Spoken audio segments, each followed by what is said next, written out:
Hi friends, ಎಲ್ಲರಿಗೂ ಕೂಡ ಮತ್ತೊಮ್ಮೆ ನಮ್ಮ ಒಂದು ಚಾನಲ್ಗೆ ನಿಮಗೆ ಸ್ವಾಗತ. ಇವತ್ತಿನ ಒಂದು ವಿಡಿಯೋದಲ್ಲಿ ನಾವು ಮುಂದೆ ಬರ್ತಕ್ಕಂತಹ ಒಂದು ಕ್ಲಾಸಸ್ಗಳನ್ನು ನಾವೀಗ ನೋಡ್ಕೊಳ್ತಾ ಹೋಗೋಣ. ಅತಿ ಮುಖ್ಯವಾಗಿ ಈ ಒಂದು ತರಗತಿಗಳು ನಿಮಗೆ ಮುಂದೆ ಬರ್ತಕ್ಕಂತಹ ಎಲ್ಲ ಪರೀಕ್ಷೆಗಳಿಗೆ ಉಪಯುಕ್ತ ಆಗೋ ರೀತಿಯಲ್ಲಿ ಈ ಒಂದು ತರಗತಿಗಳನ್ನು ನಿಮಗೆ ಕೊಡ್ತಾ ಹೋಗ್ತಾ ಇದ್ದೇವೆ. ಯಾರು ಕೂಡ ವಿಡಿಯೋನ ಸ್ಕಿಪ್ ಮಾಡದೆ ಸಂಪೂರ್ಣವಾಗಿ ನೋಡ್ತಾ ಹೋಗಬೇಕಾಗಿರ್ತದೆ. ಅದಕ್ಕಾಗಿ ಈ ಒಂದು ವಿಡಿಯೋನ ನೀವು ಎಲ್ರಿಗೂ ಕೂಡ ಶೇರ್ ಮಾಡಿ, ಮತ್ತು ವಿಡಿಯೋನಿಗೆ ಯಾರು ಶೇರ್ ಮಾಡಿ ಇದು ಲೈಕ್ ಮಾಡಿಲ್ಲ ಎಲ್ಲರೂ ಕೂಡ ಲೈಕ್ ಮಾಡಿ. ಸಬ್ಸ್ಕ್ರೈಬ್ ಯಾರು ಮಾಡ್ಕೊಂಡಿಲ್ಲ ಎಲ್ಲರೂ ಕೂಡ ಸಬ್ಸ್ಕ್ರೈಬ್ ಕೂಡ ನೀವು ಮಾಡ್ಕೋಬೋದು. ಓಕೆ, ಬನ್ನಿ ಮೊದಲನೇ ಪ್ರಶ್ನೆ ನೋಡೋಣ. ಏನಪ್ಪ ಮೊದಲನೇ ಪ್ರಶ್ನೆ ಅಂತ ಅಂದರೆ, ಮಣಿಕಾ ಬಾತ್ರಾ ಎಂಬತಕ್ಕಂಥವ್ರು. ನೋಡಿ, ತುಂಬ ಇಂಪಾರ್ಟೆಂಟ್ ಇವೆಲ್ಲವೂ ಕೂಡ ನಿಮಗೆ ಮುಂದೆ ಬರ್ತಕ್ಕಂಥ ಪರೀಕ್ಷೆಗಳಲ್ಲಿ ಡೈರೆಕ್ಟಾಗಿ ಬರ್ತವೆ ಕ್ವಶನ್ಸ್ಗಳು. ಅದಕ್ಕಾಗಿ ಇದನ್ನು ಮಿಸ್ ಮಾಡಬೇಡಿ. ನೋಡಿ, ಮಣಿಕಾ ಬಾತ್ರಾ ಅವರು ಇತ್ತೀಚೆಗೆ ಸುದ್ದಿಯಲ್ಲಿ ಇದ್ದಾರೆ. ಹಾಗಾದರೆ ಇವರು ಯಾವ ಕ್ರೀಡೆಗೆ ಸಂಬಂಧ ಹೊಂದಿದ್ದಾರೆ? ಮಣಿಕಾ ಬಾತ್ರಾ ಅವರು ಇತ್ತೀಚೆಗೆ ಸುದ್ದಿಯಲ್ಲಿದ್ದಾರೆ. ಇವರು ಯಾವ ಕ್ರೀಡೆಗೆ ಸಂಬಂಧ ಹೊಂದಿರ್ತಾರೆ ಅಂತ ಇಲ್ಲಿ ಕೇಳಿದರೆ, ಇವರು ಟೇಬಲ್ ಟೆನ್ನಿಸ್ಗೆ ಸಂಬಂಧವನ್ನು ಹೊಂದಿರ್ತಾರೆ. ಟೇಬಲ್ ಟೆನ್ನಿಸ್ ಇಲ್ಲಿ ಸರಿಯಾದ ಉತ್ತರ. ಮಣಿಕಾ ಬಾತ್ರಾ ಅವರು ಟೇಬಲ್ ಟೆನ್ನಿಸ್ಗೆ ಇಲ್ಲಿ ಸಂಬಂಧ ಹೊಂದಿರ್ತಾರೆ. ಆಪ್ಷನ್ ಇಲ್ಲಿ ಸಿ ಸರಿಯಾದ ಉತ್ತರ ಆಗಿದೆ. ಆಪ್ಷನ್ ಸಿ ಸರಿಯಾದ ಉತ್ತರ. ಮಣಿಕಾ ಬಾತ್ರಾ ಅವರು ಟೇಬಲ್ ಟೆನ್ನಿಸ್ಗೆ ಇಲ್ಲಿ ಸಂಬಂಧ ಹೊಂದಿರ್ತಾರೆ. ಓಕೆ, ಎರಡನೇ ಪ್ರಶ್ನೆ ನೋಡೋಣ. ನೋಡಿ, ಈ ಕೆಳಗಿನವುಗಳಲ್ಲಿ ಅಂತಾರಾಷ್ಟ್ರೀಯ ಖ್ಯಾತಿಯ ಭಾರತೀಯ ಚೆಸ್ ಆಟಗಾರ ಯಾರು ಅಂತ. ತುಂಬ ಇಂಪಾರ್ಟೆಂಟ್ ನೋಡಿ ಇಲ್ಲಿ. ಈಗಾಗಲೇ ಎಲ್ಲರಿಗೂ ಕೂಡ ನಿಮಗೆ ಚೆಸ್ ಆಟಗಾರರ ಬಗ್ಗೆ ಸ್ವಲ್ಪ ಇಲ್ಲಿ ಇನ್ಫಾರ್ಮೇಷನ್ ಗೊತ್ತಿರುತ್ತೆ ಅಂತ ಅಂದ್ಕೊಂಡಿದ್ದೇನೆ. ಯಾಕೆ ಅಂತಂದರೆ ಇತ್ತೀಚೆಗೆ ಚೆಸ್ ಆಟಗಾರರು ನಮ್ಮ ಒಂದು ಭಾರತದಿಂದ ಅತಿ ಹೆಚ್ಚಿನದಾಗಿ ಸಾಧನೆಗಳನ್ನು ಮಾಡ್ತಾಯಿದ್ದಾರೆ. ಅದಕ್ಕಾಗಿ ನಿಮಗೆ ಎಲ್ಲರಿಗೂ ಕೂಡ ಗೊತ್ತಿರ್ತದೆ ಅಂತ ಅಂದ್ಕೊಂಡಿದ್ದೇನೆ. ಎಲ್ಲರ ಒಂದು ಹೆಸರುಗಳನ್ನು ಕೂಡ ನಾನು ಈಗ ಹೇಳ್ತೇನೆ, ಅದನ್ನು ಕೂಡ ನೀವು ನೆನಪಿಟ್ಕೋಬೇಕಾಗಿರ್ತದೆ. ಓಕೆ, ಇಲ್ಲಿ ಈ ಒಂದು ಪ್ರಶ್ನೆಗೆ ಸಂಬಂಧಪಟ್ಟಂತೆ ಉತ್ತರವನ್ನು ನೋಡೋದಾದರೆ ವಿಶ್ವನಾಥ್ ಆನಂದ್ ಅವರು ಇದಕ್ಕೆ ಸರಿಯಾದ ಉತ್ತರ ಆಗಿರ್ತದೆ. ಈ ಕೆಳಗಿನವುಗಳಲ್ಲಿ ಅಂತಾರಾಷ್ಟ್ರೀಯ ಖ್ಯಾತಿಯ ಭಾರತೀಯ ಒಂದು ಚೆಸ್ ಆಟಗಾರ ಇಲ್ಲಿ ವಿಶ್ವನಾಥ್ ಆನಂದ್ ಅವರು ಆಗಿರ್ತಾರೆ. ಇದರ ಜೊತೆಗೆ ಇನ್ನೂ ಈಗ ಪ್ರೆಸೆಂಟಾಗಿ ಇರತಕ್ಕಂಥ ಒಂದು ಚೆಸ್ ಆಟಗಾರರನ್ನು ನೋಡೋದಾದರೆ ಡಿ ಗುಕೇಶ್ ಅಥವಾ ಡೊಮ್ಮರಾಜು ಗುಕೇಶ್ ಅಂತಕ್ಕಂಥವ್ರು. ನೆಕ್ಸ್ಟು ಇಲ್ಲಿ ವಿದಿತ್ ಗುಜರಾತಿ ಎಂಬತಕ್ಕಂಥವ್ರು. ನೆಕ್ಸ್ಟು ಪ್ರಜ್ಞಾನಂದ ಅಥವಾ ಆರ್ ರಮೇಶ್ ಬಾಬು ಪ್ರಜ್ಞಾನಂದ ಎಂಬತಕ್ಕಂಥವ್ರು. ನೆಕ್ಸ್ಟು ಇಲ್ಲಿ ಅರ್ಜುನ್ ಯರಿಗೈಸಿ ಎಂಬತಕ್ಕಂಥವ್ರು. ಮತ್ತು ಇಲ್ಲಿ ವೈಶಾಲಿ ಅಥವಾ ರಮೇಶ್ ಬಾಬು ವೈಶಾಲಿ ಎಂಬತಕ್ಕಂಥವ್ರು. ಇವರೆಲ್ಲರೂ ಕೂಡ ಇಲ್ಲಿ ಈ ಒಂದು ಚೆಸ್ ಆಟಗಾರಕ್ಕೆ ಸಂಬಂಧಪಟ್ಟಂತೆ ಇರತಕ್ಕಂತಹ ಒಂದು ಗ್ರ್ಯಾಂಡ್ ಮಾಸ್ಟರ್ಸ್ಗಳು, ನಮ್ಮ ಒಂದು ಭಾರತದಿಂದ ಇರತಕ್ಕಂಥ ಒಂದು ಗ್ರ್ಯಾಂಡ್ ಮಾಸ್ಟರ್ಗಳು. ಮತ್ತು ಇನ್ನೊಂದು ಪ್ರಶ್ನೆ ಕೇಳ್ಬೋದು, ನಮ್ಮ ಒಂದು ಭಾರತದಲ್ಲಿ ಈಗ ಪ್ರೆಸೆಂಟಾಗಿ ಎಷ್ಟು ಗ್ರ್ಯಾಂಡ್ ಮಾಸ್ಟರ್ಸ್ಗಳು ಇದ್ದಾರೆ ಅಂತ ಕೇಳ್ಬೋದು. ಇಲ್ಲಿ 84 ಗ್ರ್ಯಾಂಡ್ ಮಾಸ್ಟರ್ಸ್ಗಳು ಇದ್ದಾರೆ. ಇತ್ತೀಚೆಗೆ ಗ್ರ್ಯಾಂಡ್ ಮಾಸ್ಟರ್ ಆಗಿರ್ತಕ್ಕಂತಹ ಒಂದು ವ್ಯಕ್ತಿ ಯಾರಪ್ಪ ಅಂತಂದರೆ ಆರ್ ವೈಶಾಲಿ ಎಂಬತಕ್ಕಂಥವ್ರು. ಇವರ ಒಂದು ಅಣ್ಣ ಮತ್ತು ತಂಗಿ ಅಥವಾ ಅಕ್ಕ ಮತ್ತು ತಮ್ಮ ಇಬ್ಬರೂ ಕೂಡ ಇಲ್ಲಿ ಗ್ರ್ಯಾಂಡ್ ಮಾಸ್ಟರ್ಸ್ ಆಗಿದ್ದಾರೆ. ಯಾರ್ಯಾರಂತ ಅಂದರೆ ಪ್ರಜ್ಞಾನಂದ ಮತ್ತು ಇಲ್ಲಿ ವೈಶಾಲಿ, ಇವರಿಬ್ಬರು ಕೂಡ ಇಲ್ಲಿ ಗ್ರ್ಯಾಂಡ್ ಮಾಸ್ಟರ್ಸ್ ಆಗಿರ್ತಾರೆ. ಅದು ಕೂಡ ನಿಮಗೆ ಗೊತ್ತಿರಲಿ. ಇಲ್ಲಿಂದ ಪ್ರಶ್ನೆಗಳು ತುಂಬ ಈಸಿಯಾಗಿ ಬರ್ತಾ ಇರ್ತದೆ, ಅದಕ್ಕಾಗಿ ಇಂಥವನ್ನು ಮಿಸ್ ಮಾಡ್ಕೋಬಾರ್ದು. ಓಕೆ, ಮುಂದಿನ ಪ್ರಶ್ನೆ ಈಗ ನೋಡೋಣ. ಏನಪ್ಪ ಅಂತಂದರೆ ಮರಡೋನಾ ಎಂಬತಕ್ಕಂಥವ್ರು ಯಾವ ದೇಶದ ಫುಟ್ಬಾಲ್ ಆಟಗಾರರು ಆಗಿರ್ತಾರೆ ಅಂತ. ಮರಡೋನಾ ಎಂಬತಕ್ಕಂಥವ್ರು ಯಾವ ದೇಶದ ಫುಟ್ಬಾಲ್ ಆಟಗಾರರು ಅಂತ ಕೇಳಿದರೆ, ಇವರು ಅರ್ಜೆಂಟೈನಾ ದೇಶದ ಒಂದು ಫುಟ್ಬಾಲ್ ಆಟಗಾರರಾಗಿ ಹೊರಹೊಮ್ಮಿರ್ತಾರೆ. ಅರ್ಜೆಂಟೈನಾ ಇಲ್ಲಿ ಸರಿಯಾದ ಉತ್ತರ ಆಗಿದೆ. ಅರ್ಜೆಂಟೈನಾ ಸರಿಯಾದ ಉತ್ತರ. ಓಕೆ, ಮುಂದಿನ ಪ್ರಶ್ನೆ. ಪ್ರಿಯದರ್ಶಿನಿ ಎಂಬತಕ್ಕಂಥ ಒಂದು ಉಪನಾಮವನ್ನು ಹೊಂದಿದ್ದಂಥ ಒಂದು ಮಹಿಳೆಯರು ಇಲ್ಲಿ ಯಾರು ಅಂತ. ಪ್ರಿಯದರ್ಶಿನಿ ಎಂಬತಕ್ಕಂತಹ ಒಂದು ಉಪನಾಮವನ್ನು ಇಲ್ಲಿ ಹೊಂದಿರತಕ್ಕಂತಹ ಒಂದು ಮಹಿಳೆ ಇಲ್ಲಿ ಯಾರು ಅಂತ ಕೇಳಿದರೆ, ಇಲ್ಲಿ ಸರೋಜಿನಿ ನಾಯ್ಡು, ಇಂದಿರಾ ಗಾಂಧಿ, ಕಮಲಾ ಚೌಧರಿ ಮತ್ತು ರಾಜಕುಮಾರಿ ಅಮೃತ್ ಕೌರ್ ಅಂತ ಕೊಟ್ಟಿದ್ದಾರೆ. ನೋಡಿ, ಪ್ರಿಯದರ್ಶಿನಿ ಎಂಬತಕ್ಕಂತಹ ಒಂದು ಉಪನಾಮವನ್ನು ಹೊಂದಿರತಕ್ಕಂಥ ಒಂದು ಮಹಿಳೆ ಇಲ್ಲಿ ಇಂದಿರಾ ಗಾಂಧಿಯವರಾಗಿರ್ತಾರೆ. ಇಂದಿರಾ ಗಾಂಧಿ ಇಲ್ಲಿ ಸರಿಯಾದ ಉತ್ತರ. ಇಂದಿರಾ ಗಾಂಧಿಯವರಾಗಿರ್ತಾರೆ. ಆಪ್ಷನ್ ಇಲ್ಲಿ ಬಿ ಸರಿಯಾದ ಉತ್ತರ ಆಗಿದೆ. ಅದೇ ರೀತಿ ಮುಂದಿನ ಪ್ರಶ್ನೆ. ಅತಿ ಹೆಚ್ಚು ಪ್ರವಾಹದ ಒಂದು ಹಾಟ್ ಸ್ಪಾಟ್ ಎಂಬತಕ್ಕಂಥ ಒಂದು ಹಣೆಪಟ್ಟಿ ಈ ಕೆಳಗಿನ ಯಾವ ನಗರಕ್ಕೆ ಇದೆ ಅಂತ ಕೇಳಿದರೆ, ಅತಿ ಹೆಚ್ಚು ಪ್ರವಾಹದ ಒಂದು ಹಾಟ್ಸ್ಪಾಟ್ ಎಂಬತಕ್ಕಂಥ ಒಂದು ಹಣೆಪಟ್ಟಿ ಈ ಕೆಳಗಿನ ಯಾವ ನಗರಕ್ಕೆ ಇದೆ ಅಂತ ಪ್ರಶ್ನೆ ಕೇಳಿದರೆ, ನೋಡಿ, ಗುಜರಾತ್, ಬೆಂಗಳೂರು, ದೆಹಲಿ ಮತ್ತು ಅಲಹಾಬಾದ್ ಅಂತ ಕೊಟ್ಟಿದ್ದಾರೆ. ಅತಿ ಹೆಚ್ಚು ಪ್ರವಾಹದ ಒಂದು ಹಾಟ್ಸ್ಪಾಟ್ ಅಂತ ಇಲ್ಲಿ ದೆಹಲಿಯಲ್ಲಿ ಕಂಡುಬರುತ್ತದೆ. ದೆಹಲಿಯಲ್ಲಿ ಹಾಟ್ಸ್ಪಾಟ್ ಇಲ್ಲಿ ಹಣೆಪಟ್ಟಿ ಅಂತ ಇಲ್ಲಿ ದೆಹಲಿಗೆ ಇರತಕ್ಕಂಥದ್ದು. ಆಪ್ಷನ್ ಇಲ್ಲಿ ಸಿ ಸರಿಯಾದ ಉತ್ತರ. ದೆಹಲಿಯಲ್ಲಿ ಸರಿಯಾದ ಉತ್ತರ ಆಗುತ್ತದೆ. ಅದೇ ರೀತಿ ಮುಂದಿನ ಪ್ರಶ್ನೆ ನೋಡೋದಾದರೆ, ಏನಪ್ಪ ಮುಂದಿನ ಪ್ರಶ್ನೆ ಅಂತಂದರೆ, ಉದಯವಾಗಲಿ ನಮ್ಮ ಒಂದು ಚೆಲುವ ಕನ್ನಡ ನಾಡು, ಉದಯವಾಗಲಿ ನಮ್ಮ ಚೆಲುವ ಕನ್ನಡ ನಾಡು ಎಂಬತಕ್ಕಂತಹ ಒಂದು ಗೀತೆ ಏನಿದೆ, ಇದರ ಒಂದು ರಚನೆಕಾರರು ಯಾರು ಅಂತ. ಉದಯವಾಗಲಿ ನಮ್ಮ ಚೆಲುವ ಕನ್ನಡ ನಾಡು ಎಂಬತಕ್ಕಂಥ ಒಂದು ಗೀತೆಯ ಒಂದು ರಚನೆಕಾರರು ಇಲ್ಲಿ ಯಾರು ಅಂತ ಕೇಳಿದರೆ, ಇವರ ಒಂದು ಹೆಸರು ಏನಪ್ಪ ಅಂತಂದರೆ ಹುಯಿಲಗೊಳ ನಾರಾಯಣರಾವ್ ಎಂಬತಕ್ಕಂಥವ್ರು. ಹುಯಿಲಗೊಳ ನಾರಾಯಣರಾವ್ ಎಂಬತಕ್ಕಂಥವ್ರು ಈ ಒಂದು ಉದಯವಾಗಲಿ ನಮ್ಮ ಚೆಲುವ ಕನ್ನಡ ನಾಡು ಎಂಬತಕ್ಕಂತಹ ಒಂದು ಗೀತೆಯ ಒಂದು ರಚನಾಕಾರರು ಆಗಿರ್ತಾರೆ. ಆಪ್ಷನ್ ಇಲ್ಲಿ ಡಿ ಸರಿಯಾದ ಉತ್ತರ. ಆಪ್ಷನ್ ಡಿ ಇಲ್ಲಿ ಸರಿಯಾದ ಉತ್ತರ ಆಗಿರ್ತದೆ. ಓಕೆ, ಮುಂದಿನ ಒಂದು ಪ್ರಶ್ನೆ ಈಗ ನೋಡೋಣ. ಮುಂದಿನ ಪ್ರಶ್ನೆ. ನೋಡಿ, UN ಅಥವಾ ಯುನೈಟೆಡ್ ನೇಷನ್ ಇತ್ತೀಚೆಗೆ ಯಾವ ದಿನವನ್ನು ವಿಶ್ವ ಫುಟ್ಬಾಲ್ ದಿನ ಅಂತ ಇಲ್ಲಿ ಆಚರಣೆಯನ್ನು ಮಾಡೋದಕ್ಕೆ ಇಲ್ಲಿ ಹಮ್ಮಿಕೊಳ್ಳಲಾಯಿತು ಅಂತ ಕೇಳಿದರೆ, ಅಂದರೆ 2024ರಿಂದ ವಿಶ್ವಸಂಸ್ಥೆ ಏನಿದೆ ಇದು ಇನ್ನು ಮುಂದೆ ಫುಟ್ಬಾಲ್ ಡೇ ಅನ್ನೋದು ಅಥವಾ ವಿಶ್ವ ಫುಟ್ಬಾಲ್ ದಿನವನ್ನು ನಾವು ಆಚರಣೆಯನ್ನು ಮಾಡಬೇಕು ಅಂತ ಹೇಳಿದರು.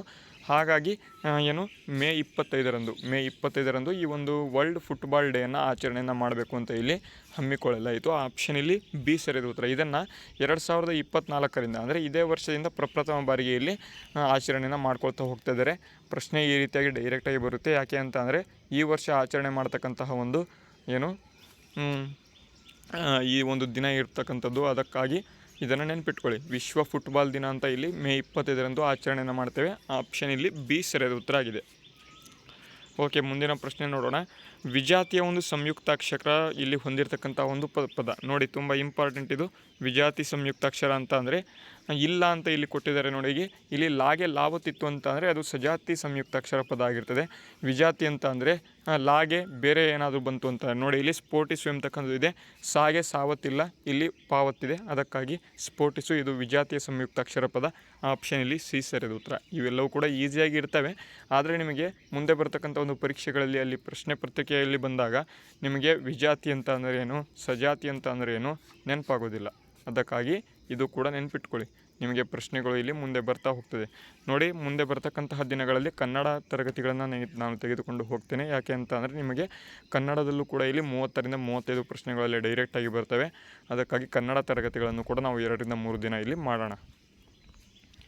ಓಕೆ, ಬನ್ನಿ ಮುಂದಿನ ಪ್ರಶ್ನೆ.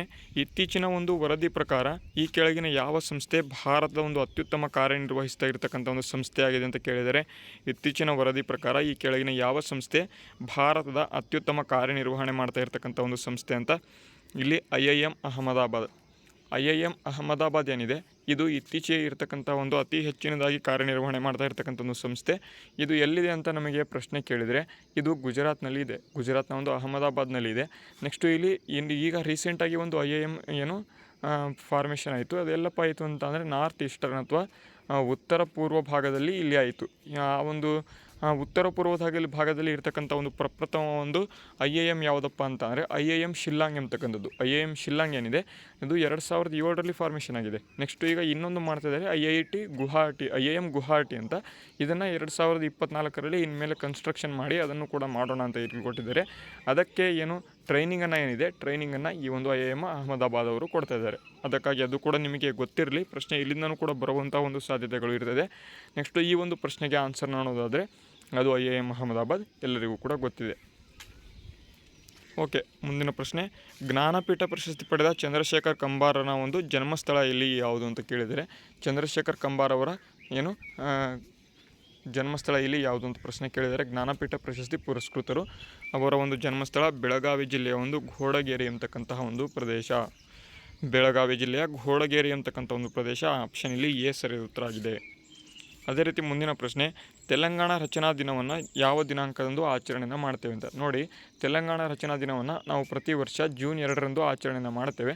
ಆದರೆ ಇಲ್ಲಿ ಈ ಒಂದು ತೆಲಂಗಾಣ ರಚನಾ ದಿನ ಏನಿದೆ ಅದು ಯಾವಾಗಪ್ಪ ಆಯಿತು ಅಂತ ಅಂದರೆ 2014ರಿಂದ ಆಯಿತು. ನೆಕ್ಸ್ಟು ಇಲ್ಲಿ 2014ರಲ್ಲಿ ತೆಲಂಗಾಣ ಮತ್ತು ಆಂಧ್ರ ಪ್ರದೇಶದಿಂದ ಏನು ಬೇರ್ಪಡನೆ ಆಯಿತು. ಆ ಒಂದು ಸಂದರ್ಭದಲ್ಲಿ ತೆಲಂಗಾಣದ ಒಂದು ಹೆಡ್ ಕ್ವಾರ್ಟರ್ ಇದೆ ಅಥವಾ ಇಲ್ಲಿ ಕೇಂದ್ರದ ಒಂದು ಕ್ಯಾಪಿಟಲ್ ಇದೆ, ಅದು ಏನಪ್ಪ ಇತ್ತು ಅಂತಂದರೆ ತೆಲಂಗಾಣ ಹೈದರಾಬಾದ್ ಇತ್ತು. ನೆಕ್ಸ್ಟು ಇಲ್ಲಿ ಅದನ್ನು ಆಂಧ್ರ ಪ್ರದೇಶದಲ್ಲಿ ನಾವು 10 ವರ್ಷದವರೆಗೆ ನಾವು ಹೈದರಾಬಾದನ್ನು ನಾವು ಇದು ಮಾಡ್ಕೋತೇವೆ ಅಥವಾ ಕ್ಯಾಪಿಟಲನ್ನು ನಡೆಸ್ಕೊಳ್ತೇವೆ. ನೆಕ್ಸ್ಟು ಇಲ್ಲಿ 10 ವರ್ಷ ಆದಮೇಲೆ ನಾವು ಬೇರೆದನ್ನು ಚೇಂಜ್ ಮಾಡ್ಕೋತೇವೆ ಅಂತ ಇಲ್ಲಿ ಆಂಧ್ರ ಪ್ರದೇಶದವ್ರು ಹೇಳಿದರು. ಅದಕ್ಕಾಗಿ ಅವರು 10 ವರ್ಷ ಇಲ್ಲಿ ಟೈಮ್ ಕೊಟ್ಟಿದ್ದರು. ಈಗ ಟೈಮ್ ಮುಗಿದಿದೆ. ಅದಕ್ಕಾಗಿ ಅವರು ಇನ್ನು ಮುಂದೆ ಆಂಧ್ರ ಪ್ರದೇಶದವರು ಬೇರೆ ಕ್ಯಾಪಿಟಲನ್ನು ಮಾಡ್ಕೋಬೇಕು ಅಂತ ಇಲ್ಲಿ ಕೊಟ್ಟಿದ್ದಾರೆ. ಆದರೆ ಇನ್ನೂ ಕೂಡ ಅವರು ಒಂದು ಕಮಿಟಿನ ಫಾರ್ಮೇಷನ್ ಮಾಡಿ ಕಮಿಟಿ ನಡೆಸ್ತಾ ಇದ್ದಾರೆ. ಅದರ ಬಗ್ಗೆ ಮುಂದೆ ಬರ್ತಕ್ಕಂಥ ದಿನಗಳಲ್ಲಿ ನ್ಯೂಸ್ ಬಂದಾಗ ನಿಮಗೆ ತಿಳಿಸ್ಕೊಡ್ತಾ ಹೋಗ್ತೇನೆ, ಆವಾಗ ನೋಡೋಣಂತೆ. ಈಗ ಇಷ್ಟನ್ನು ನೆನಪಿಟ್ಕೊಳ್ಳಿ, ತೆಲಂಗಾಣ ರಚನಾ ದಿನ ಜೂನ್ 2 ಸರಿಯಾದ ಉತ್ತರ ಆಗಿದೆ. ಅದೇ ರೀತಿ ಮುಂದಿನ ಪ್ರಶ್ನೆ. ಕೇಂದ್ರ ಸಾಹಿತ್ಯ ಅಕಾಡೆಮಿ ಪ್ರಶಸ್ತಿ ಪಡೆದ ಕನ್ನಡದ ಪ್ರಪ್ರಥಮ ಮಹಿಳಾ ಸಾಹಿತಿ ಯಾರು ಅಂತ ಕೇಳಿದರೆ ಡಾಕ್ಟರ್ ಗೀತಾ ನಾಗಭೂಷಣ್ ಅವರು ಕೇಂದ್ರ ಸಾಹಿತ್ಯ ಅಕಾಡೆಮಿ ಪ್ರಶಸ್ತಿ ಪಡೆದ ಕನ್ನಡದ ಪ್ರಪ್ರಥಮ ಮಹಿಳಾ ಸಾಹಿತಿ ಆಗಿರ್ತಾರೆ. ಗೀತಾ ನಾಗಭೂಷಣ್ ಅಂತಕ್ಕಂಥವ್ರು. ಓಕೆ, ಮುಂದಿನ ಪ್ರಶ್ನೆ, ಭಾರತದ ಯಾವ ನಗರವನ್ನು ಪೂರ್ವದ ಅಥೆನ್ಸ್ ಅಂತ ಇಲ್ಲಿ ಕರೀತಾರೆ ಅಂತ. ಪೂರ್ವದ ಅಥೆನ್ಸ್ ನಗರ ಅಂತ ಇಲ್ಲಿ ಯಾವುದನ್ನು ಕರೀತಾರೆ ಅಂತ ಇಲ್ಲಿ ಕೇಳಿದರೆ ನೋಡಿ, ಮಧುರೈ ಅಂತಕ್ಕಂಥದ್ದು ಇದು ಎಲ್ಲಿದೆ ಅಂತ ಅಂದರೆ ಇದು ತಮಿಳುನಾಡಿನಲ್ಲಿದೆ. ನಿಮಗೆ ಪೂರ್ವದ ಅಥೆನ್ಸ್ ಅಂತ ಅಂದರೆ ನೀವು ಎಲ್ಲಿ ಹೋಗ್ತೀರಾ ಅಂತ ಅಂದರೆ ಇಲ್ಲಿ ಏನು ನಾರ್ತ್ ಈಸ್ಟರ್ನ್ ಇಂಡಿಯಾ ಇದೆ, ಆ ಒಂದು ಭಾಗಕ್ಕೆ ನೀವು ಹೋಗಿಬಿಡ್ತೀರಾ. ಆದರೆ ಇಲ್ಲಿ ಮಧುರೈ ಏನು ಸೌತ್ ಭಾಗದಲ್ಲಿ ಇರತಕ್ಕಂಥದ್ದು ಇದು. ಕರ್ನಾಟಕ ಪೂರ್ವದ ಅಥೆನ್ಸ್ ಅಂತ ಕರೀತಾರೆ. ಯಾವುದಕ್ಕೆ ಅಂತ ಅಂದರೆ ಇಲ್ಲಿ ಅಥೆನ್ಸ್ ಅಂತ ಇಲ್ಲಿ ಮಧುರೈಗೆ ಇಲ್ಲಿ ಕರೀತಾರೆ. ಆಪ್ಷನ್ ಇಲ್ಲಿ ಬಿ ಸರಿಯಾದ ಉತ್ತರ.